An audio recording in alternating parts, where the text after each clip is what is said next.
कहते हैं कुछ चिट्ठियां कभी पोस्ट नहीं होती, वो सीधे दिल तक पहुंचती है। ये कहानी है एक ऐसी ही चिट्ठी की जो 12 साल बाद अपने पते तक पहुंची, और जब पहुंची तो 2 जिंदगियां बदल गईं। अगर आप भी मानते हो कि प्यार कभी खत्म नहीं होता, तो ये 10 मिनट सिर्फ आपके लिए हैं। वीडियो खत्म होने से पहले मत जाना, क्योंकि आखिरी 30 सेकंड आपका दिल तोड़ भी सकते हैं और जोड़ भी। साल 2012, मुजफ्फरपुर का छोटा सा मोहल्ला। अर्जुन 17 साल का लड़का, पढ़ने में तेज, सपने बड़े, लेकिन जेब हमेशा खाली। उसके घर के सामने रहती थी काव्या, अर्जुन की क्लासमेट। काव्या के पापा स्कूल के प्रिंसिपल और अर्जुन के पापा उसी स्कूल में चपरासी। दोनों में दोस्ती थी, ऐसी दोस्ती जिसमें घंटों बातें होती थीं, पर प्यार शब्द कभी बीच में नहीं आया। काव्या को किताबें पसंद थीं, अर्जुन को काव्या का किताबें पढ़ना। 10वीं के बोर्ड के बाद काव्या के पापा का ट्रांसफर दिल्ली हो गया। जाने से एक दिन पहले काव्या ने अर्जुन को एक नीले लिफाफे में बंद चिट्ठी दी और कहा, ये तब खोलना जब मैं चली जाऊं, प्रॉमिस। काव्या चली गई। अर्जुन ने कांपते हाथों से लिफाफा खोला। अंदर सिर्फ एक लाइन लिखी थी, अर्जुन जब तुम कुछ बन जाओगे ना तो मुझे ढूंढ लेना, मैं इंतजार करूंगी।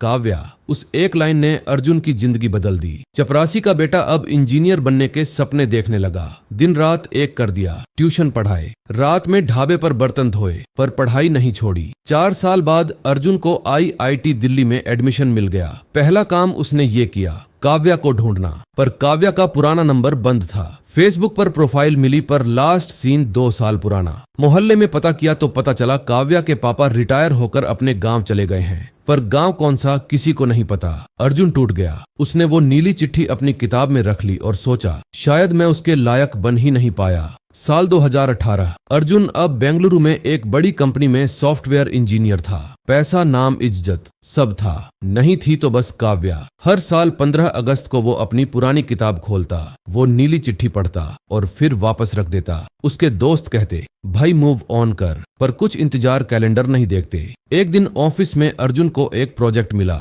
मुजफ्फरपुर में कंपनी का नया ट्रेनिंग सेंटर खोलना। 12 साल बाद अर्जुन वापस अपने मोहल्ले आया। सब बदल चुका था। उसका पुराना घर अब दुकान बन गया था।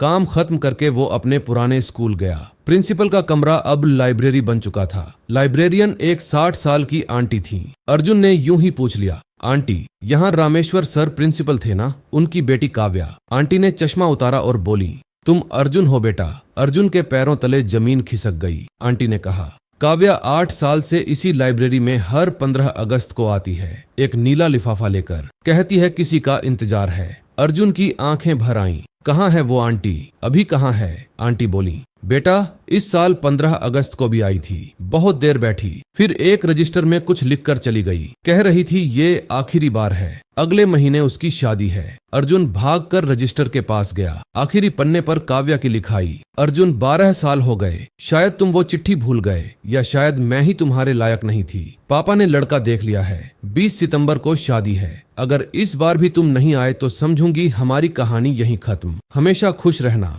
तुम्हारी काव्या। आज 18 सितंबर था, शादी में सिर्फ 2 दिन बाकी। अर्जुन उसी वक्त बेंगलुरु से फ्लाइट पकड़कर दिल्ली पहुंचा। काव्या का पता आंटी ने दे दिया था। 19 सितंबर की रात अर्जुन काव्या के घर के बाहर खड़ा था, हाथ में वही 12 साल पुरानी नीली चिट्ठी। हिम्मत करके बेल बजाई। दरवाजा काव्या ने खोला। पीली साड़ी, हाथों में मेहंदी। दोनों 2 मिनट तक बस एक दूसरे को देखते रहे। अर्जुन ने कांपती आवाज में सिर्फ इतना कहा, मैं कुछ बन गया काव्या, अब आया हूँ ढूंढने, बताओ अभी भी इंतजार बाकी है क्या? काव्या की आंखों से आंसू बह निकले। वो लिपट गई और बोली, इंतजार तो खत्म हो गया अर्जुन, अब बस शुरुआत बाकी है। कभी कभी जिंदगी हमें उसी मोड़ पर लाकर खड़ा कर देती है जहाँ से हम भागे थे। अर्जुन और काव्या की शादी अगले साल 15 अगस्त को हुई, उसी तारीख को जब वो पहली बार बिछड़े थे। तो दोस्तों, अगर आपकी जिंदगी में भी कोई काव्या या कोई अर्जुन है जिससे आप बिछड़ गए हो, तो ये कहानी उसे भेज देना। शायद उसकी आखिरी चिट्ठी का जवाब आपके पास हो। और हाँ, अगर इस कहानी ने आपके दिल को छुआ हो तो चैनल को सब्सक्राइब करके बेल आइकॉन दबा देना, क्योंकि अगली कहानी शायद आपकी अपनी हो। मिलते हैं अगली वीडियो में, तब तक अपना और अपनों का ख्याल रखना।